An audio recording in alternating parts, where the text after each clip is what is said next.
How much do you know about K-food? How much hanshik have you eaten? We invite you into the world of Korean food, of course, including the history and culture of it. We'll introduce trendy foods and famous restaurants on Dish of the Day with Chef Ryan Phillips.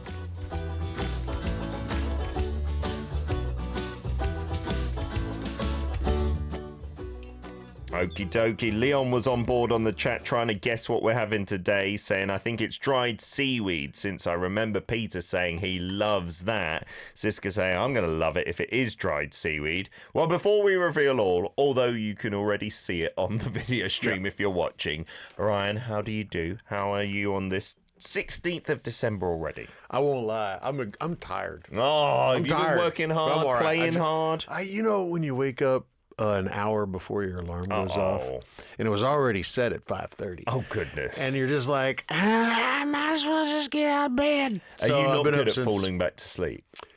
I am, but if I start thinking about the plan for the day, forget about it. Yeah. I've learned to just kind of meditate myself back to sleep. If you don't think about it. But once I start thinking about shopping lists and all the to-dos, then I'm up. It just wakes your brain up, right? Any kind of decent trail of thought, and that'll keep you awake, I think, right? Your brain kind of activates. So I sometimes need the bathroom. I don't know if you're getting to that age where in the middle of the night you might need the bathroom. I have to train myself to not think about anything, just go on autopilot. So you've learned to, yeah. No, I can go back to bed after that. It's if it's close and within an hour of the alarm time. And I've got a lot going on, so I should be thankful. There's so many Christmas orders this year. I'm nice. busy. I'm doing, when you don't do a restaurant, you don't have that anchor where you're just, so busy with that. You're free to do these kind of things.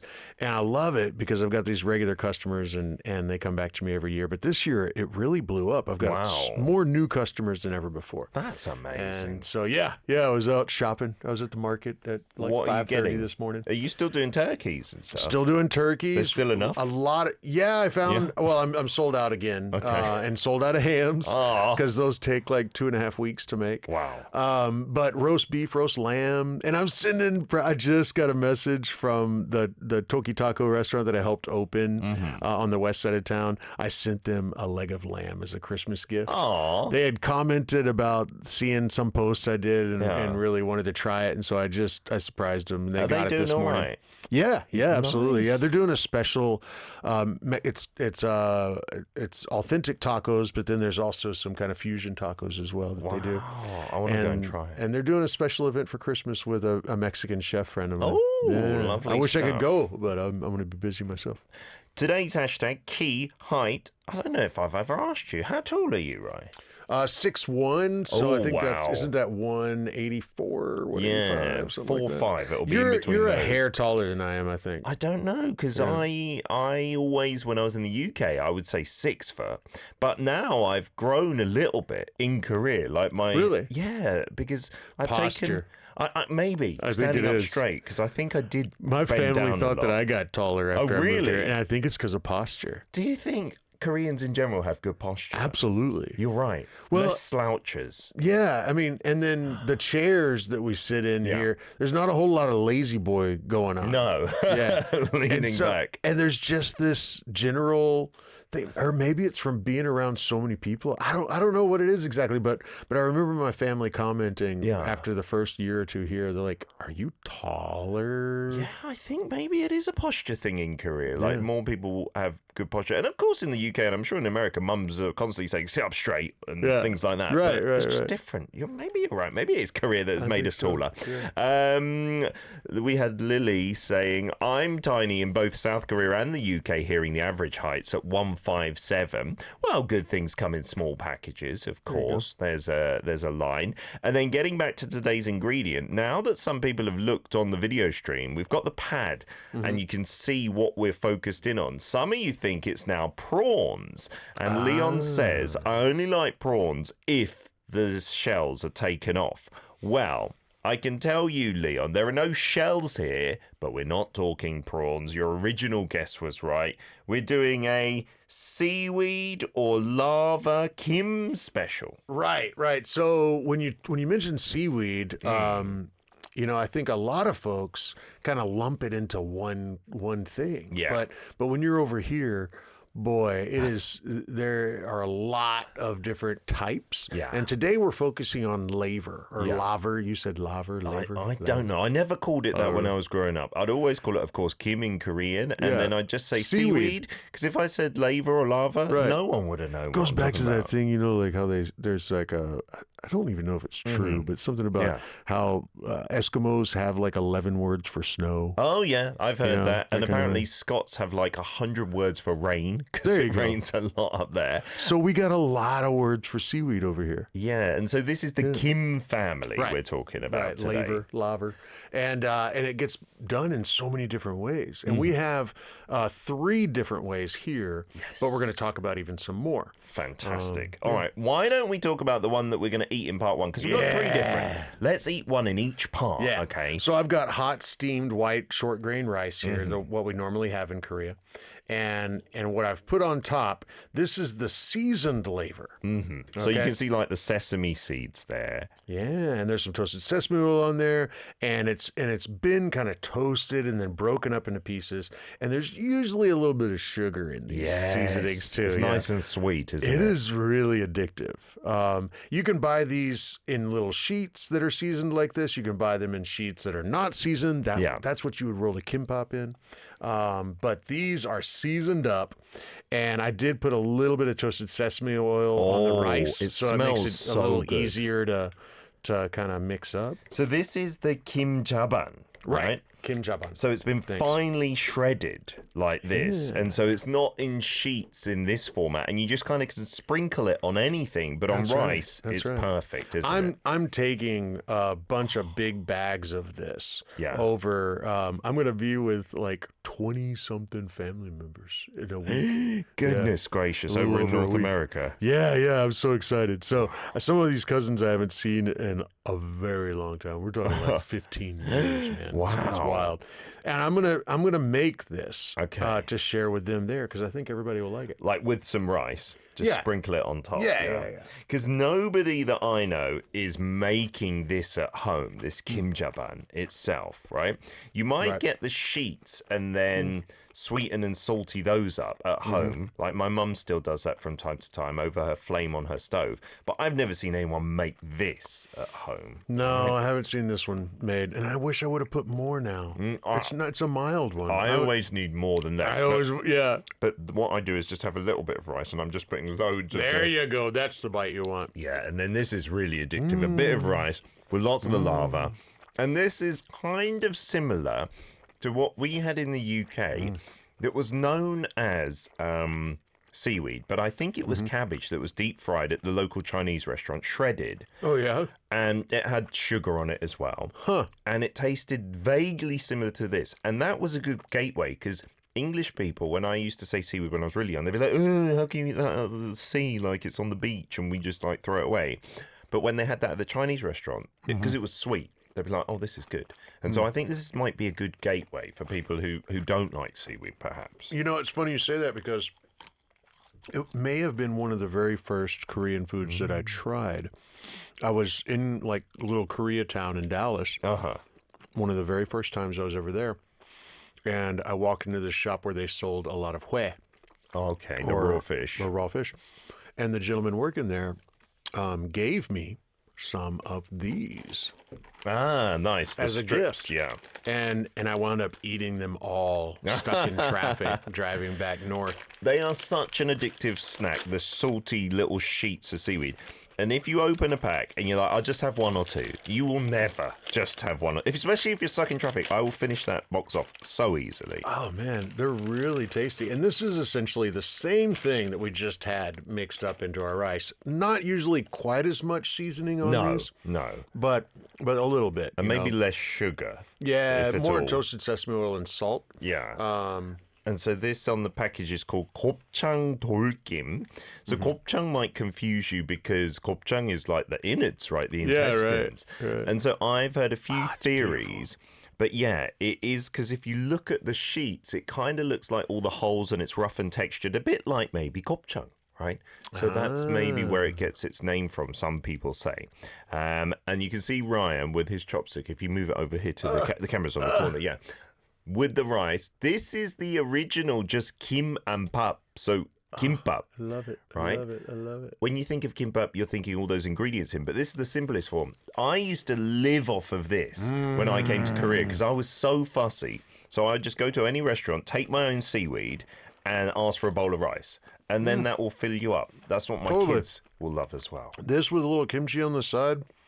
I mean, eventually you're going to crave to have some meat on your plate too, probably. But man, this will get you through. Absolutely. And you've put even a few little toasted sesame seeds on the rice, which makes it even more delicious. And so the Gim-jaban definitely has a sweeter flavor to it. And it's kind of cool because you can sprinkle the rice on top. And then if you want to mix it all together, you can. But I'd say don't mix it because then it stays crunchy on the top, right? Yeah. It doesn't get the moisture in. Yeah. And then if you want to wrap it into these little bite-sized bits, use the sheets. But as we said, it's more the sesame oil and the salt that you're getting there. This is another layer of like flavor on top of that. So if you're more into savory, you go with the sheets. And if you like a little sweet, Yeah. And Leon says, it's kind of similar, is it, to the Japanese furikake? So that is those sprinklings you get on rice. We can get them in Korea, and we have Korean versions, but they usually have other ingredients as well, not just the seaweed. A lot more sesame seeds. Yeah. There's little colored things, and I'm not sure what those are. Something or other, right? But this Gim-jaban, it's not got those extras. You can get those Korean versions as well, and sometimes kids will have that for a meal, but this is just simply the Gim-jaban in there, the sesame seeds. Lily says, I love eating rice that way with the seaweed wrapped around it. J-Lim says, hello from Dallas, and that's where you're heading to next week, right? Walnut or Royal and 35. Is that right? Where Old Koreatown was? Oh, is that the address? Now it's bigger. Now wow. It goes into Louisville. Nice. We'll be back in parts 2 and 3, eating more, talking more about Kim. Tell us if you've had any experience eating it as well. Let's get to a track. It is from Lee Sung-yeol of Infinite, 소행성, Asteroid. Oh, Ryan's making me jealous with your plans for a trip. So you will be here next week, and then you're going away. Yes. Dish of the Day with Chef Ryan will be taking a break just for about a month and a little bit. You're going away for quite a while this time. Yeah. The dog hotel for Luna Bears. Pretty penny. Wow. This trip. She's going to be spending a lot of time there with the other dogs, hopefully having Christmas. That's the kind of the silver lining. She's getting a vacation too. She's going to summer camp. Winter camp. There you go. She's going to be enjoying all the company. Lots of messages coming in for today's Dish of the Day. It's part 2. We're talking about Kim, known as Laver, Seaweed. But seaweed is a much more general term which can encompass many other things in Korea. Loads of people getting in touch. Siska says, I love that type of dried seaweed. I used to mix it with rice as well. Yum, yum. The sheet ones are nice for snacking and the crunchy ones as well. Yeah, the Gim-jaban, you wouldn't really snack on that, right? You wouldn't just like pour that into your mouth or grab out handfuls. It gets a bit messy, I suppose. Yeah, it'd be pretty messy, but I could almost do that. It could work, right? You could just pour it into your mouth for sure. I bet we could come up with some fun ways. Like, what if you put it over popcorn? Oh, yeah, seaweed popcorn. Surely that would work. That would work. You could add that to popcorn and it would just... It would be pretty tasty. Why have I not seen that? I've never seen that either. Yeah. It just seems like it makes sense. Or even like mixed nuts. I think you could.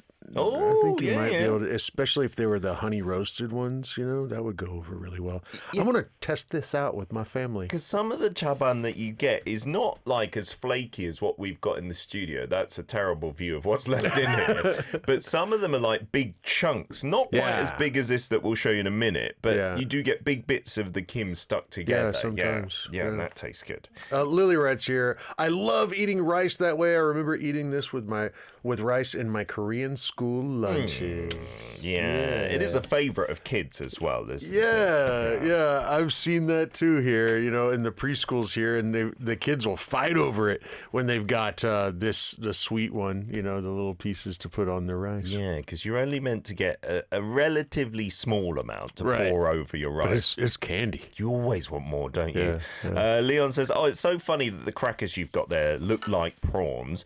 I need to have lots of sesame oil with my Kim Gim to make it more flavorful and include the sesame seeds. You don't often get that on the sheets, though, Leon, right? You won't see sesame seeds on these. They just, I guess, wouldn't stick on there very well. Unless you start going to the next topic for today. And then sometimes you will see sesame seeds sprinkled into that, and then they're dried and then either fried or grilled. Yeah. And that's this little guy right here, which I've not had a whole lot of these. Did you grow up having these? Not when I was younger. I think these are a newer thing, this version that you get in like, it basically looks like a pack of potato chips, right?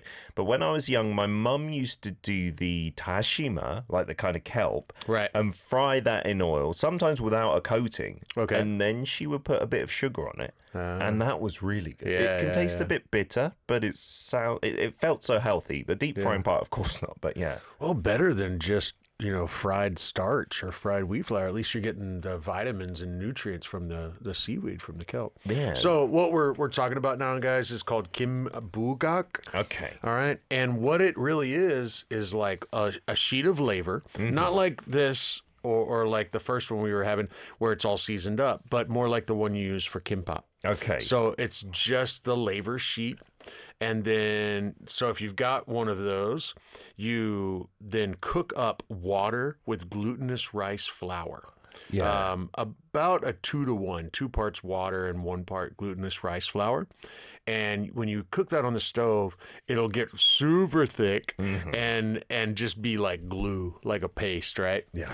And you take kind of a brush or a spatula and you spread it really nice and thin, just like a millimeter thick, maybe, something like that. It doesn't have to be real precise, but you spread it over half of that sheet of Kim. Just on one side, right? On one side, have it, and then and also there's a smooth side and there's a rough side to the Kim, and you want to spread it on the rougher side of it. And then you fold it over and it just glues down. Yeah. Okay. And then you hit it with another layer of the glutinous rice paste. And then you set it to dry. Okay. And before you set it to dry, you could sprinkle some sesame seeds in there. You could do other seasonings, I've seen some with small nuts on it as well. There you go, yeah. And back in the day, this would sit out to dry for 2 or maybe 3 days. Oh, wow, really? Yeah, but if you've got a food dehydrator, it could be ready in, less than a day. Okay. And then after that, this is a little labor intensive, but after that, then you could either grill it if you want a really healthy version. So they'll put it in one of those sandwich griddles and then hold it over a flame. Okay. To make it all crisp up. But the ones people really like are shallow fried. And what we have here is that in the snack version. So this is a sheet of laver hit with the glutinous rice paste. Yeah. And then shallow fried only for a few seconds. And this one, you can see they've actually just done one side, and the other side of the seaweed has not been pasted, right? But it's all curled up. A little bit like a prawn cracker, if you were to compare it to something, I suppose. True.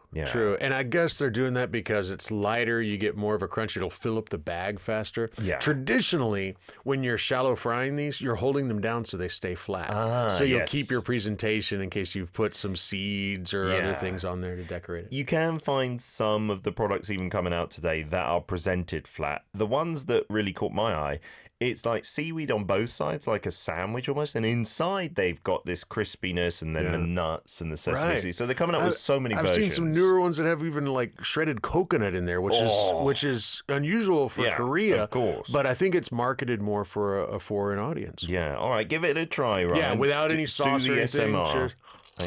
Oh, look at that, right? Wow. The crunch on this makes your brain want more. That sound, right? That's lovely. But it is really light. I mean, of course, it's a bit oily because it's been deep fried, but nothing compared to like a potato chip or anything like that. And I always, even after having a bag, I'm not full at all because it's a lot of air in the middle of this as well. Wow. Yeah, halfway through you do get that a little bit of taste of oil because it is fried. Yeah. But then the final flavor is really the seaweed. It's the laver. And it's not the salted kind like we said, so it's just that pure flavor of the seaweed at the very end. But Man. there are very seasoned versions of this, which are almost like potato chips. But this one, I've never seen this before. There's sauce with it. Yeah. That's maybe why it tastes a bit plainer, I'm guessing. I think they're really trying to market this as to have with beer. As like an anjou, a side kind of dish. Yeah, on the packaging, it even had like a draft beer in a glass, in the picture. So you got barbecue sauce. I couldn't resist. I mean, I saw these. I had to get both of them. So we've got a wasabi mayo. Wow. Which that's fairly common, but Yeah. I'd never seen a barbecue, and that looks like a really sweet, barbecue It sauce. smells but very sweet. I'm sure this is going to be delicious. I got to give this a day in court. Yeah. I'm going to start with the wasabi here first. Okay, I'll go with the barbecue sauce then. And like you said, this is not traditional Korean at all, having a barbecue sauce with Gim-bugak. But let's give it a try. I love barbecue sauce. That's some pretty happy anjou right there. Yeah, with a beer. Yeah. Or if you don't drink alcohol, of course, any kind of fizzy drink would cut through the oil. Oh, that barbecue sauce is so sweet, isn't It's really it? sweet. Yeah. That's like a Hawaiian kind of. Yeah. And then the wasabi mayonnaise, has it got a bit of a kick to it? Not too much. Not at all. No, just a tiny bit Very of flavor. subtle. Very Oh, subtle. but it tastes so good. Like, just by themselves, these ones are a bit plainer, which maybe is a bit healthier, but with the sauce, I'm going to amazing. go back and get some more of these to take back to share with family because I think everybody will enjoy these. You really. just need to make sure they don't break in your case, like with potato chips, right? Yeah. That's the problem, because they take up a lot of volume when I take these back as well. But if you don't have them intact and they're all crumbs, that can be a little bit disappointing. Do you know the thing that's done often in Central or South America, especially friends from Mexico? They'll take the really thin name brand potato chip. Yeah. Okay. And open up a big bag. Okay. And dump hot sauce and lime juice into it. Oh, I've heard. And then yeah. have you seen this thing? And then what? We'll shake up the bag and then just tear open the whole bag to where it's just like laying open. They're so you still can just like grab. complete rather than turning into They crumbs. start to get soggy a bit, but it's okay. just so addictively good. Really? Yeah. That does sound amazing. I'm gonna try that with these. Yeah. I'm gonna try that with these. Dump hot sauce into the bag and shake it. Oh, Leon says, and this is true, it reminds him of the salted fish skin that's popular here in terms of texture. I've seen that where they deep fry that as well. We've got a few versions here in Korea, and I think they're based on maybe Singapore or other sounds Southeast really good. Asian style. They taste amazing, absolutely amazing. These aren't as heavy because the seaweed is like, I don't know, it's not even a millimeter thick, right? It's so thin. It's so light, yeah. And then you've got everything else on the outside. And as we said earlier, this kopchangim is one of the types of seaweed. There are so many different types. You can get the smoother type. But this has a lot more texture. Like, I think in Korean, you maybe say kodru, as in it's quite a rough texture. So this with a bit of rice, I do want to give that a try. Yeah, that one's... That's okay. This variety has more holes and more texture to it than a lot of Yeah, them do. I think that's the A little bit kopchangim. more fancy. But you won't really notice if you're in the supermarket because they're all next to each other. Yeah. And sometimes even Koreans, they don't really pay much attention because they're all kind of similar. But this texture is my favorite, I've got to say, a bit thicker. With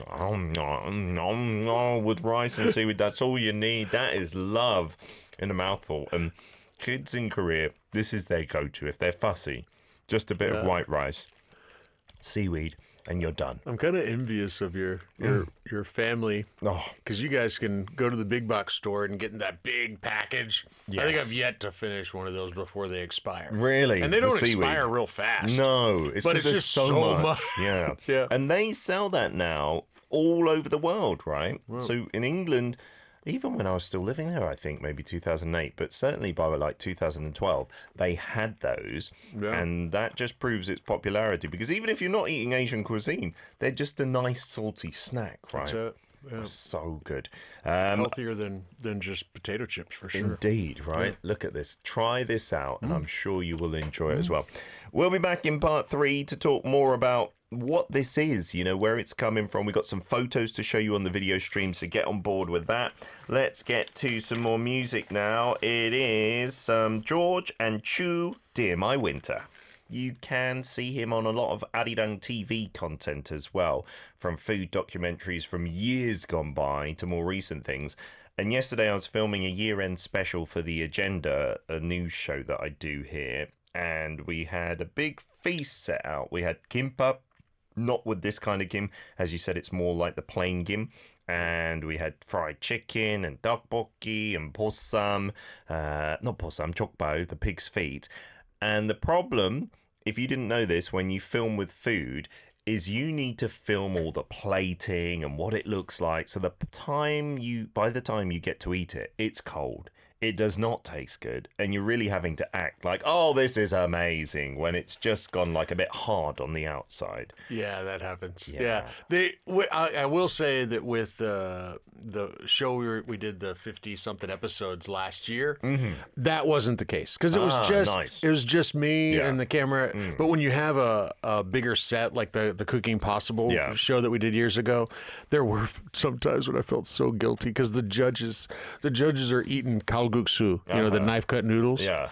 And they've been sitting there because they had to film the close-up shots for so long. Oh, no. They've absorbed all that moisture. Yeah. I mean, it's like if you've ever made ramen and then you forgot about it for 20 minutes and then you go to eat it. That's like, horrible. Yuck. There's no texture left. It's just so mushy. They have to smile and enjoy and talk. And I'm like, okay, from now on, I'm going to make another batch while they're doing the close-up shots. So they can have something for real. Yeah. It's the trickery of TV sometimes. Yeah, TV magic. We got some photos to show. This one from Yin. Ooh. You said Mum wanted to fry seaweed with spring roll wraps, a popular Lunar New Year snack in Malaysia.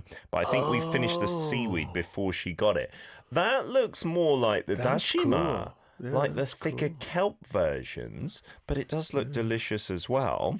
And then you also had a photo, I think, in Yin saying, I'm so addicted to the dried seaweed snacks. I'm currently obsessed with the wasabi flavored version. There's a local celebrity chef making bibimbap with Gim and Kim-bugak at a recent food fair. Putting cool. Kim-bugak in bibimbap. Yeah, have that textural contrast. Why not? That would work, wouldn't it? And this is the Minions kind of snack that you're addicted to at the moment. Again, this is more for overseas people. You can definitely tell because it's halal, and there's not many people in Korea, like Koreans, who eat halal food.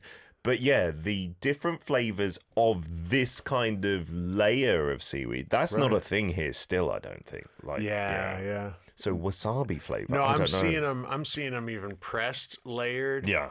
For export. Not so much for here, but for other places around the world that have different flavor. Right? There's peanut. There's coconut. Wow. Yeah, different things. I'd like to try it. I'm sure it tastes good as well.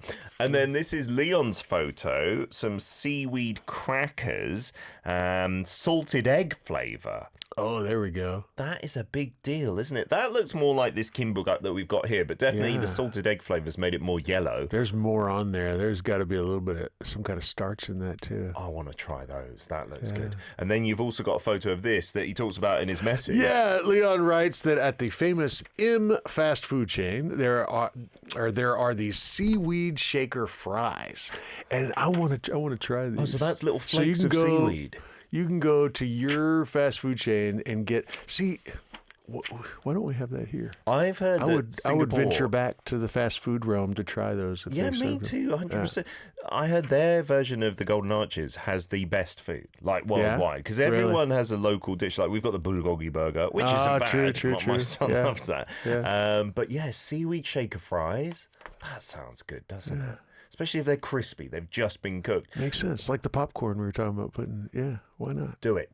And then Siska's also sent in a photo, if we can get Siska's on board. And you said, my favourite local brand for dried seaweed is Kimbody. They've got the sheet ones, but also the furikake kind of like sprinkle shakers. ones. Yeah. Oh, that's good, isn't it? 4 different flavors. That looks convenient. And for foreigners, they'd know what it is, and then you can kind of shake it onto your dish. And so, the Gim-jaban is different to Japanese furikake, right? Japanese furikake has other little ingredients. This is pure seaweed, the chaban. But in, I guess, global markets, they would export it under different names. In this case, just Kimbody. That's cool. Kim being seaweed, of course, So apparently, this really is blowing up around the world. Yeah. I'm looking forward to being out of the country again here soon, and I'll take a look and see what people have learned. Every time I go back, I get more and more folks saying things about Korean food. So, they're now available not just in Asian stores, of course, just in general supermarkets, etc., etc. We've also got some of our chef's photos that we'd love to show. This is a different version of Gim-jaban, right? It's not the crispy, dry version. Yeah, my kitchen neighbors with the panchan side dish store, they have this often on the table, and it's lovely. So you take a kim that is not seasoned up so much. Yeah.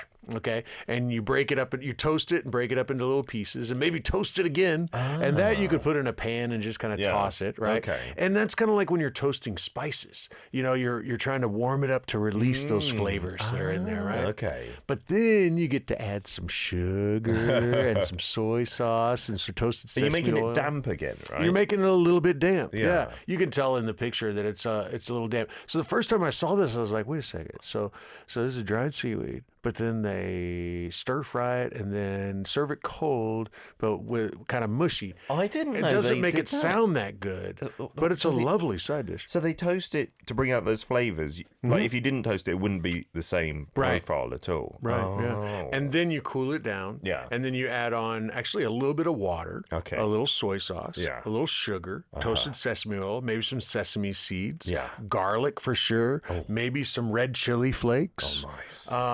And give it, sometimes it's called a muchim, which is Okay. like the Korean kind of phrase for kind of spicy salad. Yeah. Or it might That also one's be not called spicy bokum. at all usually, It's, right? it's usually not very spicy, but it might have a little chili flakes in there. The texture is completely different to the Gim-jaban we've had. So you might see it and think, that really does look like it's been pulled out the sea or the pond or something like that. But give it a try. It's so Totally good. been dried. Yeah. And I've been down to these farms and these factories down in Jeollanam-do, where that seaside on the southwest coast of Korea, they have these kind of racks almost in the surf. Yeah. And the laver is farmed on that, harvested, and then go into these factories where it's put into the sheets and then toasted and dried. Wow, I'd love to check that out. I'd love to try it. Have you eaten it like fresh like that? Oh, yeah. What does it yeah. taste like? More like the aftertaste that you get on these, just that the deep fried ones. Yeah, and it's loaded with vitamins and minerals for you, and just a way healthier. I mean, if you're gonna snack on something, might as well be something like this. And here's like a homemade version. It looks like more of the Gim-bugak, right? Where, like you said, it's more flat in this case. Yeah, I didn't realize that many people still make these this way, but they sure do. It's really not that hard, especially if you have a dehydrator. It's quite fast. Back in the day, it would be like a 2 or 3 day process. You can't just put it straight in. If it's wet, like it would just pop. No, be a bit dangerous. It'd be a mess. Yeah, Oh, really? Yeah, it'd be a pop mess. The way you get these to puff like that is after they've been dried. In that sense, it's kind of like when you make pork rinds. When you make pork rinds, you've got to perforate the skin of the pig and then dehydrate it. Oh, really? Otherwise, if you put it in hot oil, it's dangerous. Oh, man. It'll really pop. You don't want water and oil And then going be a together. leathery, hard mess. This way, you get all those little air pockets in there. And then here's another maybe flipped over version, and it looks a bit pretty with the sesame seeds. It looks like this. What is that? Maybe some saffron or something. It almost looks like something. I think those are artisanal. well, it does look like saffron, but that's the what do you call that? The really thinly sliced dried red chilies. I love using it as a garnish. What is that okay. called? I Hey, don't- gummit. Does it have a name? I didn't even know. Shoe something. Oh, that would make sense. That would literally mean like string or thread it's chili shilgochu. pepper. Yeah. Yeah, they're beautiful, and if you ever see them, it makes a lovely garnish. They're not terribly spicy, and it does look like saffron. I really want to try some of that as well. It looks more artisanal. Leon was saying, this is my favourite snack, but I just realised they're full of iodine, which is not good for people who have thyroid issues. Oh, yeah, really? I've I didn't heard think there's a about big that, yeah. iodine content in seaweed, Definitely, right? definitely. And so that can be Usually good for it's a you good to thing, a certain extent, right? But maybe don't overload on them as well. As we said, they can be addictive, but very, very healthy. All right, thank you so much for this Kim extravaganza. One more, Ray. The ASMR on those Oh my Kim-bugaks God. is amazing. Oh my God, it's good. On the gopchang Gim, that's not bad either. It's a bit of a mess though. I'm going to clean it up in the studio. So much fun. Next Love you week, guys. we're going to do a Zoom before Yes, Christmas. from my kitchen Looking forward with to that. really nice, kind of high-end seafood. In there. Oh, lovely And Peter stuff. doesn't get to eat it. Oh, no, that's rubbish. Anyway, have a good week, Ryan. Thank you so much. Here's Chokche with Dadate Warm.